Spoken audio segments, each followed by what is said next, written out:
आज हम बनले रहनी हा कोल्हापुरी झनझनित मिसल पाव। मिसल पाव महाराष्ट्र के वर्ल्ड फेमस रेसिपी है जो कि हम बनाओ तनी घर पर एकदम कोल्हापुर स्टाइल में। काफ़ी ज़्यादा फ्लेवरफुल और डिलीशियस रेसिपी है। बहुत ही ज़्यादा स्वादिष्ट लागेला रेसिपी खाए में। आप सब एक बार जरूर रेसिपी के ट्राई करके देखिए, रउआ सबके बहुत पसंद आई। और रउआ सब कभी भी मिसल पाव नहीं जब बनैले तो एक बार रेसिपी के जरूर ट्राई करब जा, रउआ सबके भी फेवरेट रेसिपी हो जाई। बहुते ज़्यादा गजब के लागेला, गजब के स्वाद बा। आप सब लोग भी जरूर ट्राई करी। और अगर हमरा चैनल पे नया बनी जा तो जल्दी से जाके सब्सक्राइब करी। तो चलिए शुरू करते नहीं जा आज के ये टेस्टी सा मिसल पाव बनावे। सबसे पहले हमने के एजगी बनाई जा मसाला। तो ओकरा खातिर हम ले बनी एजगी 2 गो प्याज और थोड़ा सा सूखा नारियल। तो प्याज के हमने के छिलका नीचे हटाव के यही तरीके काट ली। 4 हिस्सा में एकरा के काटे के बाद नीचे के साइड ज्वाइंट रहे दे, बस ऊपर से हमने के 4 तरीके टुकड़ा खाली कर लेब जा। छिलका हटावे के नहीं, छिलका के साथ ही एकरा के पकावे के बाद। तो अब चलिए गैस के हमने के चालू करते नहीं जा और गैस पर हम एक जाली रख देता नहीं जेकरा से हमने के प्याज और नारियल अच्छी तरह से पक जाए। अब एकरा के यही तरीके हम गैस के ऊपर रख देब और थोड़ा थोड़ा देर पर एकरा के पलट करके एक अच्छे से हमने के सेक लेवे के बाद, मतलब जलावे के नहीं, अच्छी तरह से सेक लेवे के बाद।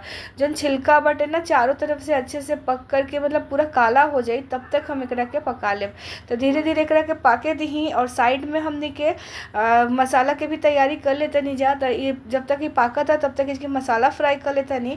तो एक पैन में हम तेल डाल देता नहीं 3 से 4 चम्मच के करीब। तेल जब गरम हो जाए तो एकरा में डाली आधा छोटा चम्मच जीरा, साथ में 1 चम्मच हम साबुत धनिया डाल देता नहीं, साथ ही में हम 15 से 20 काली मिर्च एजगी हम डाल देता नहीं।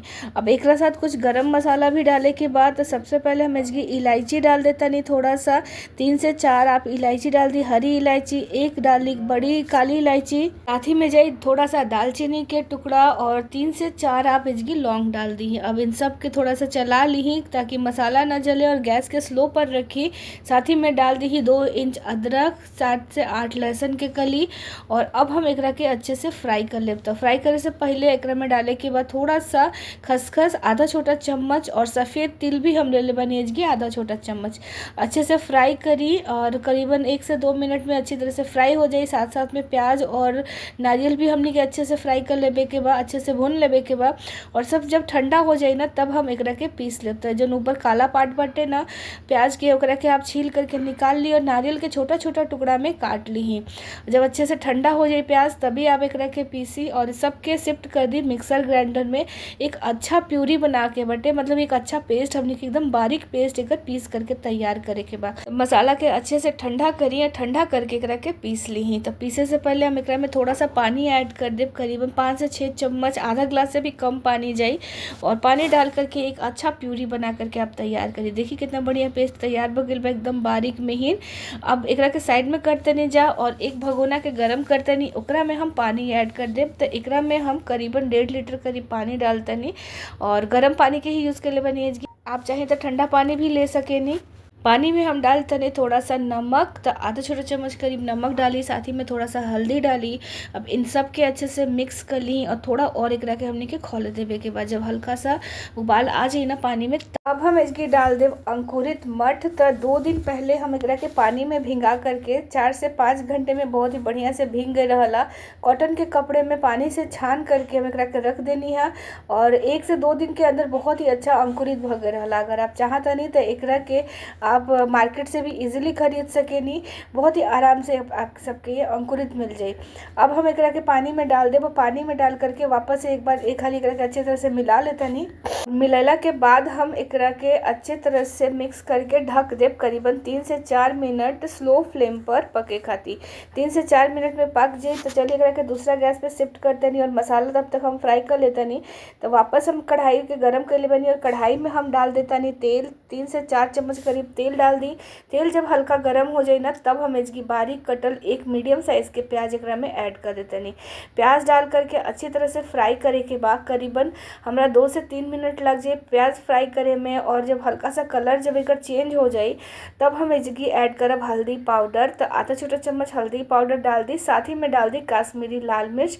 तो काश्मीरी लाल मिर्च की क्वांटिटी ज़्यादा बढ़े, 3 से 4 चम्मच हम काश्मीरी लाल मिर्च डाल करके अच्छे तरह से एकरा के मिक्स कर लेते नहीं। गैस के स्लो पर रखी कि मसाला भी ना जली और हमारे जो निजगी ना लाल मिर्च और हल्दी से एक अच्छा सा फ्लेवर आ जाए। साथ साथ में अंकुरित मटरी हम जो उबालतनी एकरो के चलावत रहतनी ताकि वो भी ज़्यादा ना पक जाओ। और अब हम एकरा में ऐड कर देव मसाला जो हमनी के पीस के रख ले रहनी है। जब मसाला डाल के अच्छे से मिक्स करी और एकरा के खूब बढ़िया से भूने के बाद 4 से 5 मिनट में अच्छे से फ्राई हो जाए ना, एक अच्छा खुशबू आवे लग जाए, तब हम इसकी ऐड करब मिसल पाव मसाला। ई कोनो किराना स्टोर पे आपके आराम से मिल जाए। मिसल पाव 3 से 4 चम्मच मसाला डाली और साथ ही में डाल दी ही थोड़ा सा नमक स्वाद अनुसार, मतलब नमक इसकी आपके ऐड करे के बाद और नमक डाल करके अच्छे से फ्राई करे के बाद 3 से 4 मिनट वापस हम फ्राई करब। और देखिए तेल ऊपर के साइड में हल्का हल्का दिखाई देता, तब हम मटरी के जो पानी बटे ना ऊपर से निकाल करके डाल देव। मटरी के आप छान करके अलग कर ली और ओकर पानी अलग कर ली। पानी अलग करके पानी फेंके की ज़रूरत नहीं है, पानी हमनी के यही में वापस से यूज़ करब जा। तो थोड़ा थोड़ा करके पानी डाली और मसाला के अच्छे से मिक्स करत जाई।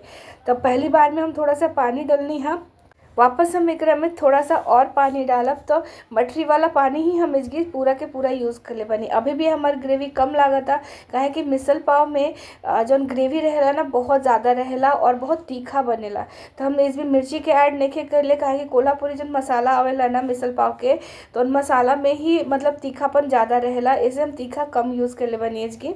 तो वापस से देखिए कितना, वापस हम एकरा में 1.5 से 2 लीटर पानी डालनी है। एकरा के हम पाके खातिर दूसरा गैस पे शिफ्ट कर देतनी ढक करके और वापस कढ़ाई के गरम करतनी। कढ़ाई में हम डाल देव थोड़ा सा तेल, साथ ही में जाई थोड़ा सा सरसों, आधा छोटा चम्मच, 5 से 6 हरी मिर्च बारीक काट करके डाल दी ही। और हरी मिर्च डालने के बाद हम थोड़ा सा करके फ्राई कर लेतनी और फ्राई करला के बाद हल्का सा जब कलर मिर्ची के चेंज हो जाए ना, तब हमनी के जो मटरी पका के रखनी है जाना, मतलब बॉईल करके, तो मटरी एक रग में हम डाल देतनी। मटरी डाली वापस से चलाई, साथ ही में आप ग्रेवी के भी ध्यान रखब कि ग्रेवी भी मतलब अच्छे से पकत कि ना देखत रही। और एकरा के चलेला के बाद हम इसकी थोड़ा सा डाल देव हल्दी पाउडर। हल्का सा हल्दी पाउडर डालने के बाद पहले भी हमने के उबालत समय भी डाले बनी जा, साथ ही में हल्का सा स्वाद अनुसार नमक डाली और एकरा साथ ही हम इसकी डालब मिसल पाव के मसाला। 3 से 4 चम्मच मिसल पाव मसाला डाल करके अच्छी तरह से फ्राई करे के बाद करीबन 5 से 6 मिनट मीडियम फ्लेम पर। और जब मीडियम फ्लेम पर अच्छे से फ्राई हो जाए ना, जब थोड़ा कलर भी चेंज हो जाए, तब डाल दी बारीक कटल हरा धनिया। और हरा धनिया डालने के बाद वापस एकरा के चला ली, अच्छे से मिक्स कर ली। मिक्स करला के बाद एकरा के हम साइड में रख देव। अगर आप चाहतनी तो ग्रेवी अलग और ये जो हमने के मटरी बनावतनी जना इहो अलग अलग भी सर्व कर सकेनी। हम दोनों के एके में बनले बनी, तो हम एकरा के पहले अच्छे से मिक्स कर लेतनी। मिक्स करला के बाद अब हम एकरा के साइड में करतनी, तब तक हमारी ग्रेवी भी अच्छे से उबल के पाक गई हुई। चलिए देखा तनी जो ग्रेवी, तो इसके आप देखिए ग्रेवी कितना बढ़िया, मतलब एकदम तरीदार बनल बटे, कितना बढ़िया कलर भी एक अच्छा सा आइल बा। बहुत ही बढ़िया ग्रेवी हमने के उबल करके तैयार हो गई बा। अब ग्रेवी खोले दी और जब खोला था बढ़िया से ना, तब हमने के जो मटरी फ्राई करनी है जाना, सारा आपके सारा मटरी हम एकरा में ऐड कर दें। मटरी डाली, मटरी डाल करके वापस एकरा के चलाई और वापस चलेला के बाद ढक दी। एकरा के वापस हम 10 मिनट खातिर स्लो फ्लेम पर दूसरे गैस पर शिफ्ट कर देता नहीं।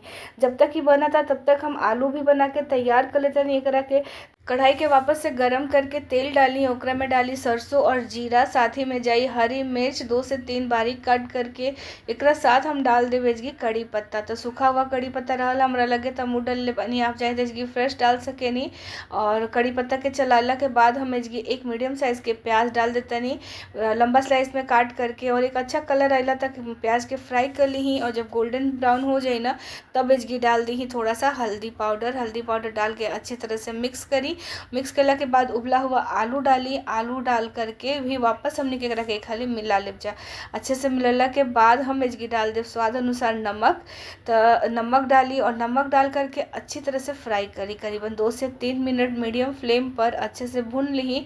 और जब मसाला थोड़ा भुजा जाए ना, तब हम इसकी डाल दे बारीक कटल हरा धनिया, वापस एकरा के मिलाई, अच्छे से मिक्स करी। मिक्स करला के बाद अब हमारे आलू भी तैयार हो गए बा, एकरा के साइड में रखा तनी।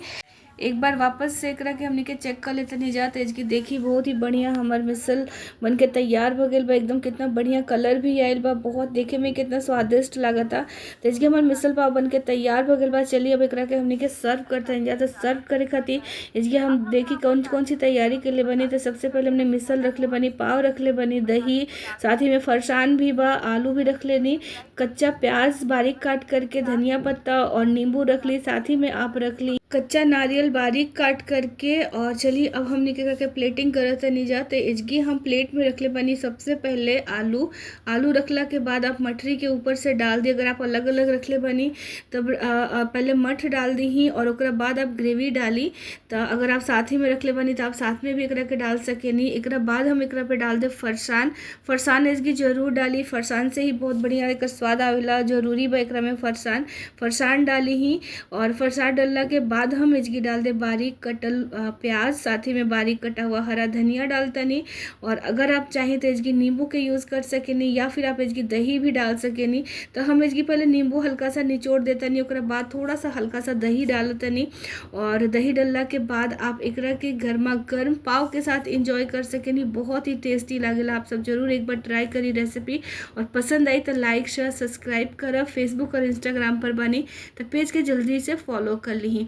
और ऐसे टेस्टी रेसिपी के साथ हम आप सब लोग से फिर मिलते नहीं। और कमेंट जरूर करब जा कि मिसल पाव के रेसिपी आप सब लोग के कैसन लागल हा। फिर मिलते नहीं एक नया रेसिपी में। तब तक अपन बहुत बहुत ध्यान रखब जा। Bye by.